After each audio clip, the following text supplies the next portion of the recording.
My video for December 11th, 2017 is entitled Living in an Age of Awakening and Disinformation. The Anastasia phenomenon, as presented in the 9 books by Vladimir Megre, came at a time when the Soviet Union was breaking up and Russia was rediscovering spiritual roots that had been suppressed under Bolshevik communism. When Putin came to power, he seemed to let go of at least some of his KGB past and encouraged spiritual renewal. Kin's domains were taking root in Russia, which, unlike the Western world, rejected genetic modification of food pushed by those Zionists who wanted reduction in world population. Of course, a lot of disinformation has been the rule of the day since then, as humanity faces challenges perhaps unlike any in previous human history. We focused on pagan spirituality that existed before religion, when people were more at one with nature. Indeed, yesterday was an interesting day as I went to the yoga center, Yoga Shakti mission, and I had been invited to give yet, I think this was my 3rd talk on Anastasia there, and I was asked after approving the blurb that I had sent to them, they said, please don't make it about politics. We don't want to have discussion about political things. I did point out that Zionists are not necessarily Jews, and that they are the ones that don't want open, free discussion because they're trying to control our thoughts.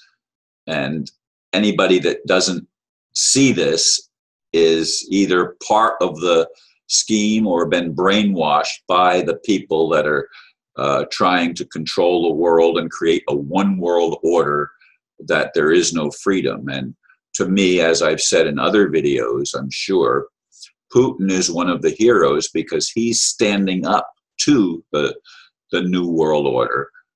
Trump, the enigma, is, who knows where he's at. He seems to be playing both sides against the middle, and I don't know how that's going to come out in the long run. But it was an interesting talk at the yoga center, and a lot of discussion followed, and we talked about some of the things that Anastasia put forth, including her idea that if we put seeds in our mouth and plant our own gardens, which of course is not something we do in Western society very much anymore.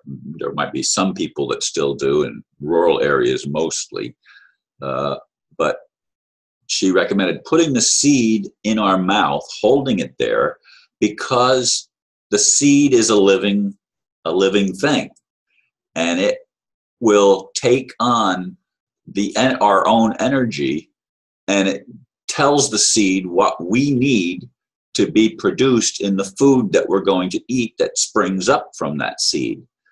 And that's an interesting idea. Again, most people go to the store to buy their food, and it's not as fresh. It's not eaten right after it's picked. Can't be, because it's transported, and there's a whole lot of time lapse between the actual harvesting of the food and the eating of it. But in any case, Russia has gone through a spiritual awakening and is standing up to the westernization of the world, in that they have rejected the genetic modification of food that's pushed by such companies as Monsanto, which is poisoning the planet with its genetically modified food. And it's, again, capitalizing on Roundup and other products that are designed to be very specific in what they kill. But we've all been genetically modified. There's genetically modified humans. that are no longer human. I wonder if they have a soul. I mean, they're even cloning humans and creating artificial humanity, ones that will serve the establishment because they seem to be artificial. They don't seem to have the same propensity toward compassion, for example. They're unable to be compassionate. And we see that exemplified in Hillary Clinton especially. What difference does it make? Well, it makes a lot of difference, you know, because we're all human. It doesn't matter what race we are. It doesn't matter what our genetic predisposition is as far as what planets we may have come from or how we may have ended up on Earth.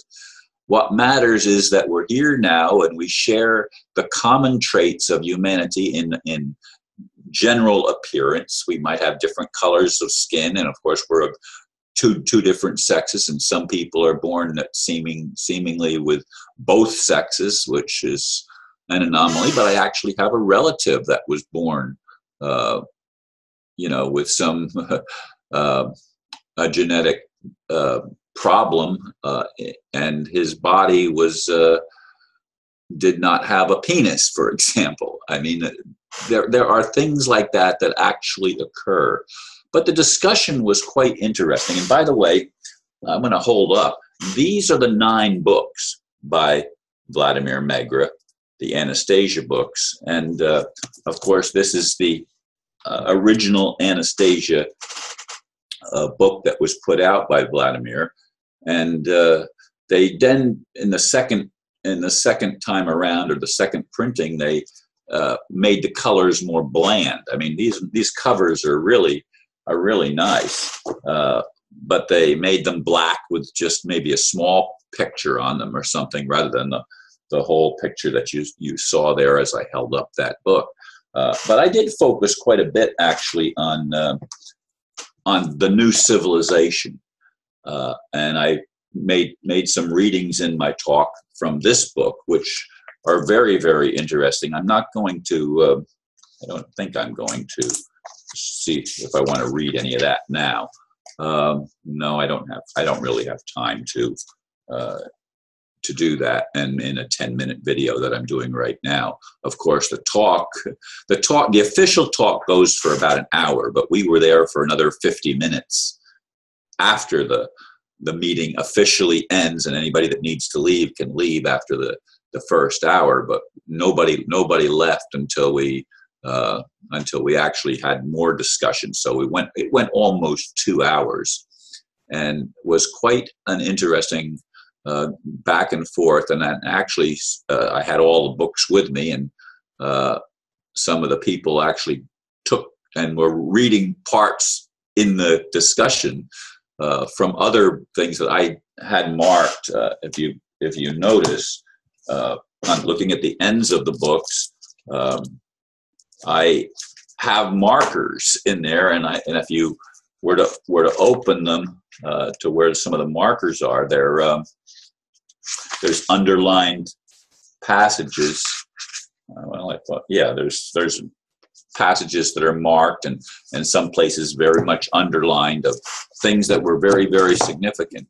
And I forget who it was. I think it was somebody from Australia that said, if you only had one book to read in your life, you should read Anastasia. And most certainly, Anastasia presents ideas that are beyond our current understanding of our history, and beyond the religious interpretation that has come down to us through the major religions of the world. It is a pagan idea, and then pagan just means that someone that's in touch and at one with nature and all that is. That, to me, is the highest form of spirituality. It's beyond religion, and it's about living in harmony with nature and with all of creation. And that's a good idea from my point of view. What do you think about it, I wonder? Anyway, thanks for listening, and namaste.